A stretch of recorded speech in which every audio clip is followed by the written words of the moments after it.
Hello everyone. तो अब exam में कुछ ही दिन बाकी है और अब लोगों को एक क्वेरी आ रहा है कि क्या हमें मॉक टेस्ट देने चाहिए या कब तक देने चाहिए, कितने मॉक्स देने चाहिए, या एग्ज़ाम के लास्ट डे तक क्या हमें मॉक देना चाहिए, या अगर हम सिर्फ मॉक देंगे तो रिवाइज़ कब करेंगे। तो ऐसे बहुत सारे क्वेश्चंस लोगों के मन में आ रहे हैं। तो आज चलिए इसी का हम लोग आंसर करते हैं। तो सबसे पहली बात है कि आपके एग्ज़ाम में जितना भी दिन है, आपको आपका डेट तो मिल गया होगा एग्ज़ाम का। तो एग्ज़ाम के 2 दिन पहले आप मॉक तो बिल्कुल मत देना। मतलब जैसे सपोज़ करो आपका एग्ज़ाम 14 को है, तो आप 12 और 13 को मॉक बिल्कुल नहीं दोगे। 12 के पहले आप जितने चाहे उतने मॉक दे सकते हो, ठीक है। अब देखो, आपको यहाँ पर लास्ट के 2 दिन में क्या करना है, जितने भी मॉक्स आपने दिए हैं उनको रिवाइज़ करना है। जैसे कि आपने कई क्वेश्चंस को मार्क किया होगा या फिर कई क्वेश्चंस आपसे गलती हुए होंगे, तो वो सारे के आंसर्स को आपको मार्क करना है, ठीक है। तो इस तरह से यहाँ पर ये क्लियर हुआ कि हमें कब तक मॉक देना है, ठीक है।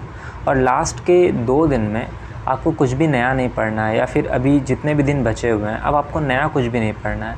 अब आपको जो आपने पढ़ा है सिर्फ उसको रिवाइज़ करना है, ओके। तो आई होप आपका ये डाउट क्लियर हो गया होगा कि हमें कब तक मॉक देने हैं, कितने मॉक देने हैं। अब बात आती है कि रिवीजन की। तो कई बार ऐसा हो रहा है ना कि अगर आप मॉक लगाओगे तो आपको रिवीजन में टाइम नहीं मिलेगा, और ऐसा होता है लास्ट मोमेंट में, क्योंकि टाइम कम रहता है हमारे पास। अगर आप मॉक लगाओगे तो मॉक लगाने में 1 घंटा, उसका एनालिसिस में अराउंड आपको आधे घंटे से लेकर के 45 मिनट्स तक लग जाता है।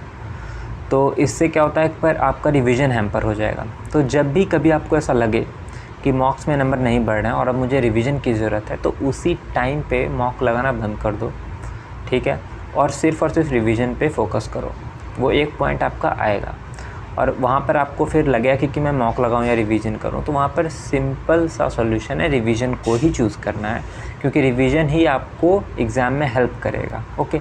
मॉक से आप बस टाइम मैनेजमेंट की प्रैक्टिस कर सकते हो, लेकिन कॉन्सेप्ट्स और जो क्लैरिटी है जो कि आपको एग्ज़ाम में आएगी वो रिवीजन से ही आएगी, या जो कॉन्फिडेंस है वो भी रिवीजन से ही आता है।